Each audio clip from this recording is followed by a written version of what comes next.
आता बघूयात मुंबई उपनगरातील टॉप 9 बातम्या। दादरचा कबूतरखाना पूर्णपणे बंद। उच्च न्यायालयाच्या आदेशानंतर महापालिकेने ही कारवाई केली। कबूतरांची संख्या सुद्धा लक्षणीयरित्या कमी।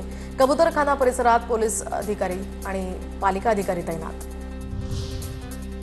डीएन नगर ते मंडाळे मेट्रो 2B मार्गिकेचा पहिला टप्पा प्रवासी सेवेत दाखल करण्याचा मार्ग आता मोकळा। मंडाळे ते चेंबूर मार्गावर commissioner of metro rail safety पथकाकडून तपासणी होणार।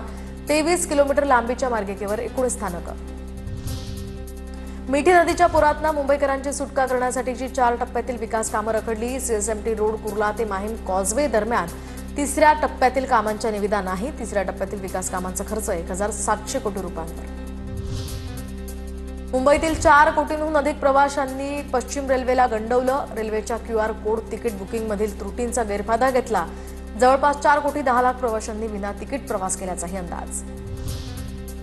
पनवेल बोरिवली वसई या उपनगरीय रेल्वे मार्गिकांसाठी हिरवा कंदील, तर नवी मुंबईतनं पनवेलला बोरिवली आणि वसई विरार मार्गे आता जोडणारी एक लाईन निर्माण करणार। नवीन मार्गामुळे प्रवाशांना मोठा फायदा होणार। पश्चिम आणि मध्य रेल्वेवर नव्या एसी लोकल धावणार। 38 नवीन लोकलसाठी मुंबई रेल्वे विकास महामंडळानं निविदा काढल्या। अंदाजे 19,293 कोटी रुपयांची यामध्ये तरतूद।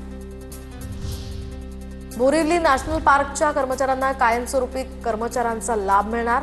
उच्च न्यायालयाचे सरकारला आदेश। माळी, पहारेकरी, स्वयंपाक आणि इतर मजुरीची कामं करणाऱ्या कर्मचाऱ्यांचा यामध्ये समावेश। वर्सोवा वांद्रे सागरी सेतूच्या खर्चात 6,788 कोटी रुपयांची वाढ। मच्छीमारांच्या मागणीनुसार काही जोड रस्त्यांच्या लांबीत बदल आणि वाढ झाल्याची माहिती। प्रत्यक्ष बांधकाम खर्चातील वाढ ही 3,900 कोटी रुपये।